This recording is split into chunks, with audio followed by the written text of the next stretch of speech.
पर की दस्तक में नूह की बात करते हैं। नूह में ब्रजमंडल जलाभिषेक यात्रा आज चल रही है। 2025 की जो यात्रा है उसको लेकर चर्चाएं बहुत ज्यादा हो रही हैं। और आपको ये भी याद है कि 2023 में क्या हुआ था। नूह हिंसा को ध्यान में रखते हुए ही सुरक्षा के कड़े इंतजाम किए गए हैं। एहतियातन इंटरनेट और बल्क SMS सेवा पर बैन लगा दिया गया है एक दिन के लिए। 22 अर्धसैनिक बलों की टुकड़ियों को तैनात कर दिया गया है, सुरक्षा में लगाया गया है। सुरक्षा के मद्देनजर 24 ड्यूटी मजिस्ट्रेट भी लगाए गए हैं, 12 को रिजर्व रखा गया है और करीब 10,000 श्रद्धालु यात्रा में शामिल हो सकते हैं। और ये यात्रा शुरू हो चुकी है, ऐसी जानकारी हम तक मिली है।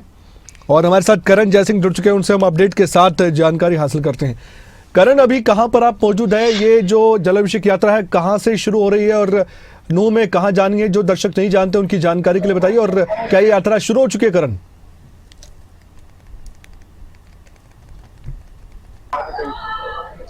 बिल्कुल कमल, देखिए गुरुग्राम से जो ब्रजमंडल जलाभिषेक यात्रा है उसकी शुरुआत हो गई है। सेक्टर 10 के केशर मंदिर में पहले जलाभिषेक किया शिव भक्तों ने और उसके बाद जो यात्रा है वो अलग अलग गाड़ी अलग अलग वाहनों में यहाँ से रवाना हो गई है।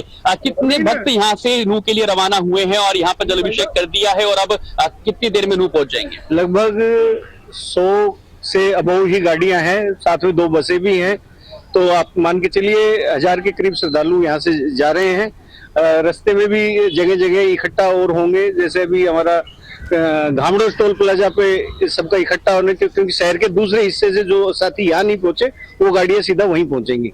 अच्छा, क्या सिर्फ गुरुग्राम से ही ये यात्रा जारी है या अलग अलग जिलों से भी यात्रा में श्रद्धालु पहुंच रहे हैं? नहीं, ये हरियाणा, पूरा हरियाणा है, साथ में राजस्थान और यूपी का भी कुछ हिस्से से लोग इस यात्रा में हर साल शामिल होते हैं और इस साल भी शामिल होंगे।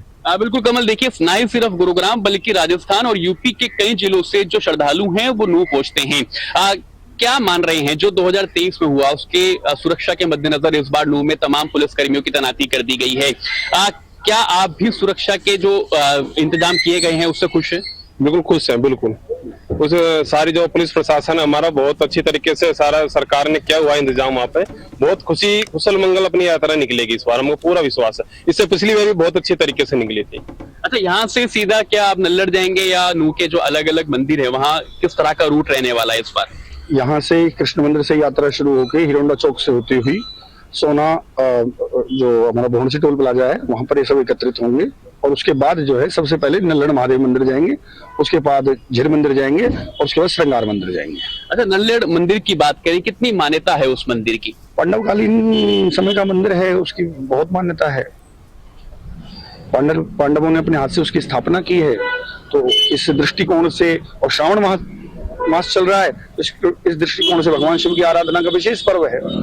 अच्छा, नूह की अगर बात करें, SMS सेवाएं बंद कर दी हैं, इंटरनेट जो है वो बंद कर दिया गया है, सुरक्षा के तमाम इंतजाम हैं, कंपनियों को तैनात वहां पर कर दिया है, कैसे देख रहे हैं? देखिए, ये बड़ी ही धार्मिक यात्रा है और जो सुरक्षा की दृष्टि से प्रशासन ने किया गया है, तो प्रशासन ने जैसा निर्णय लिया है वो ठीक ही लिया होगा और अच्छी बात है। प्रशासन मुस्तैद है, एक एक चीज के ऊपर ध्यान रखे हुए है, क्योंकि ब्रज भूमि है, ब्रजमंडल है। हमने इस यात्रा का जो नाम भी आप देखेंगे तो ब्रजमंडल जलाभिषेक यात्रा, भगवान श्री कृष्ण आए थे यहाँ पे और उनके द्वारा स्थापित ऐतिहासिक मंदिर है। और हम ये कहते हैं ब्रजमंडल नहीं, पूरे भारतवर्ष को से श्रद्धालु इस मंदिर में आएंगे और जलाभिषेक करेंगे। जिस तरह से मान्यता बढ़ती जा रही है, आस्था बढ़ती जा रही है, क्योंकि वहां मंदिर में जाने के बाद में एक अद्भुत आनंद मिलता है, लगता है कि हम हाँ वाकई में ही भगवान श्री कृष्ण आएंगे, ऐसी कल्पना मन में आती है और बड़ा ही आनंद आता है। और मैं तो ये कहूंगा सबको जाना चाहिए, नूह भी जाना चाहिए, नल्लड़ के महादेव मंदिर, फिरोजपुर झिरका भी जाना चाहिए, झीर मंदिर, क्योंकि जो अपना इतिहास बसा हुआ है ब्रजमंडल में, तो सबको जाना चाहिए। और ये सौहार्दपुर के जो यात्रा है जलाभिषेक अभी शुरू हुई है और जो कि 12:15 बजे नल्लड़ महादेव मंदिर पहुंचेगी, फिर झीर मंदिर पहुंचेगी, फिरोजपुर झिरका, और उसके बाद में पुन्हाना के संगार गांव के अंदर महादेव मंदिर है, ऐतिहासिक मंदिर है, वहां जलाभिषेक करके यात्रा का समापन होगा और तत्पश्चात वापसी गुरुग्राम यात्रा आएगी। पिछली बार हमने देखा था महामंडलेश्वर और साधु संत जो हैं वो यात्रा में शामिल हुए थे, क्या इस बार भी वो शामिल होंगे? जी, काफी यहाँ से भी सुनील दास जी महाराज हमारे साथ यात्रा का शुरुआत किया है और हरिद्वार से गंगा जल आया था, जो यहाँ कलश स्थापित था, उस कलश को जो पूज्य संत सुनील दास जी महाराज ने दिया और उसके साथ में यात्रा का प्रारंभ किया है। अच्छा, ये यात्रा को लेकर कितनी मान्यता है श्रद्धालुओं में, गुरुग्राम वासियों में और जो बाकी जिलों से पहुंच रहे हैं श्रद्धालु, कितनी मान्यता है यात्रा को लेकर? देखिए, यात्रा को लेके बड़ा उत्साह है और हर कोई, क्योंकि वहाँ इतिहास बसा हुआ है और आप सोच के देखिए, भगवान श्री कृष्ण स्वयं वहाँ आए थे, तो मान्यता अपने आप बनती है। जहाँ भगवान श्री कृष्ण के द्वारा स्थापित किए हुए शिवलिंग है वहाँ पे, और वाकई में ही आप वहाँ शिवलिंग को अगर दर्शन करते हो और देखते हो तो आनंद मिलता है, और वो ऐतिहासिक है, अद्भुत है, सबको जाना चाहिए और देखना चाहिए। वो शिवलिंग की जैसे ही दर्शन करोगे तो मानो पता नहीं क्या मिल गया, अद्भुत दर्शन। हजारों की संख्या में श्रद्धालु यहाँ से गए हैं। अगर अलग अलग जिलों की बात करें, चाहे राजस्थान के राज्य की बात करें, यूपी के राज्य की बात करें, जब वहां से श्रद्धालु आएंगे तो कितनी संख्या रहेगी आज वहाँ पर यात्रा? देखिए, लाखों की संख्या रहती है वहाँ पे, क्योंकि ब्रजमंडल तो पूरा रहता ही है। उसके अलावा हरियाणा, राजस्थान और उत्तर प्रदेश का जो लगता हुआ एरिया है, वहां से काफी संख्या में श्रद्धालु आते हैं और कतार लगी रहती है शाम तक। बिल्कुल कमल, देखिए, और यही मान्यता है यात्रा की। कुछ महिलाएं हैं, भक्त हैं, शिव भक्तों की, कैसे देखते हैं जब महिलाएं भी यात्रा में शामिल होती हैं और एक उत्साह है यात्रा को लेकर अलग? देखिए, सनातन धर्म जो है वो महिलाओं के बिना तो कंप्लीट ही नहीं होता है। तो महिलाओं की तो जो पार्टिसिपेशन है वो हमेशा से शुरू से बना रहा है। जैसे शिव जी के साथ पार्वती, सीता जी के साथ राम, तो उसके बिना तो इनकम्प्लीट होता ही है सनातन धर्म। तो यात्रा में भी अगर मैं बात करूं तो काफी बड़ी संख्या में महिलाएं होती हैं। कलश यात्राएं भी निकलती है, बहुत सारी महिलाएं होती हैं जो पैदल यात्रा करते हुए आती हैं अलग अलग रास्तों से। और यही मान्यता है, कोई पैदल आ रहा है, कोई अपने अपने वाहनों से इस यात्रा में शामिल होने के लिए पहुंच रहा है। भारी संख्याओं में महिलाएं भी कमल इस यात्रा में शामिल हो रही हैं और अलग अलग राज्यों से, राजस्थान, उत्तर प्रदेश से भी जो श्रद्धालु हैं वो इस यात्रा में शामिल होने के लिए पहुंच रहे हैं। गुरुग्राम से यात्रा रवाना हो गई और कुछ ही देर में नूह में यात्रा प्रवेश कर जाएगी और नूह के जो मंदिर है वहां पर जलाभिषेक किया जाएगा। करण, आपने अपडेट दिया, जानकारी दी, लोगों से बातचीत की, श्रद्धालुओं की भावनाओं को भी सामने रखा। बहुत बहुत धन्यवाद आपका।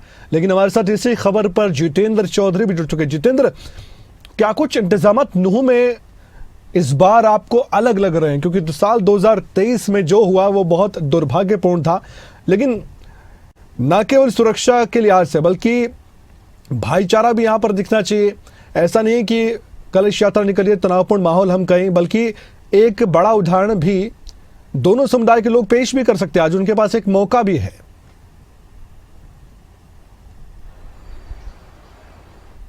देखिए, बिल्कुल कमल, आज और ये उदाहरण पेश भी किया जाएगा, क्योंकि 2023 में जिस प्रकार से नूह हिंसा हुई और आपसी सौहार्द खराब हुआ, उसके बाद इस सौहार्द को दोबारा से बनाने को लेकर के नूह के जो लोग हैं वो भी ये चाहते हैं कि आपस में इस प्रकार की कोई जो भेदभाव है वो ना रहे। और इसको लेकर के जिस तरीके से पूरी जो यात्रा अलग अलग मंदिरों पर जाते हुए जो है सामने देखेंगे, तो उसके अंदर भी अगर आप बात करें तो अधिकांश जो उनके स्वागत को लेकर के जगह जगह इंतजाम किए गए हैं, वहां पर मुस्लिम समुदाय की तरफ से भी पूरे इंतजाम किए गए हैं यात्रा के स्वागत को लेकर के, ताकि आपसी सौहार्द और भाईचारा जो है वो पूरे तरीके से कायम रखा जा सके, जिसमें पहले किसी तरीके का मतभेद जो है वो देखने के लिए मिला था और कुछ शरारती तत्वों की तरफ से उसका फायदा उठा करके आपसी सौहार्द को खराब करने की कोशिश की गई थी।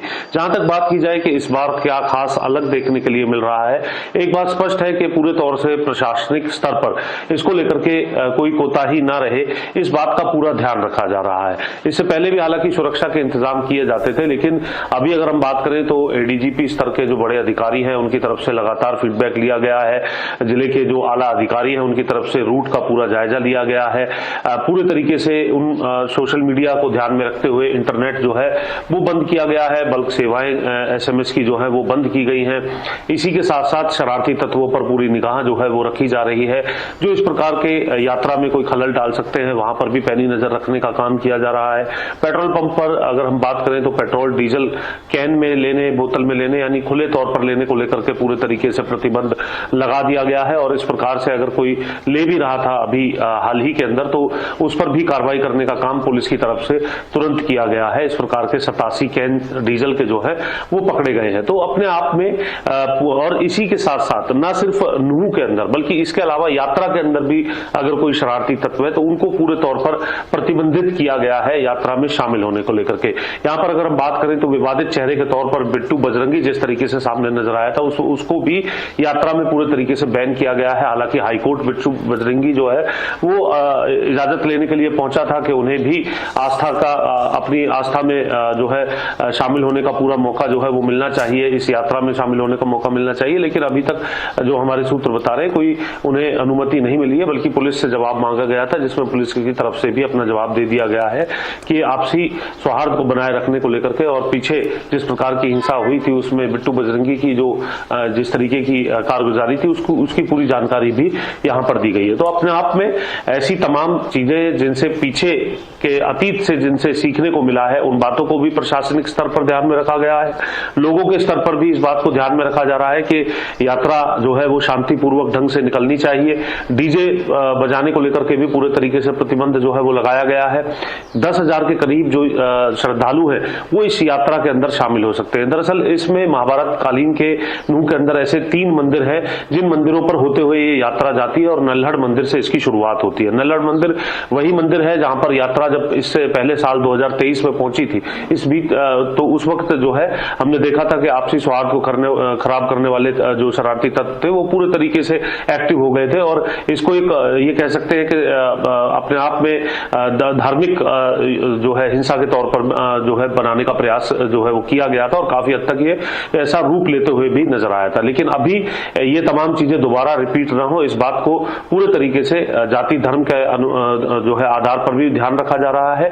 मुस्लिम समुदाय इसी सौहार्द को कायम रखने को लेकर के करीब 30 जगह जहां यात्रा का स्वागत होना है अलग अलग जगह पर वहां पर उनकी तरफ से भी इसका आयोजन जो है वो किया गया है। भारतीय जनता पार्टी की तरफ से भी जो नेता हैं संबंधित क्षेत्र के उनकी तरफ से भी इस प्रकार के आयोजन जगह जगह पर श्रद्धालुओं के स्वागत को लेकर के किए गए हैं।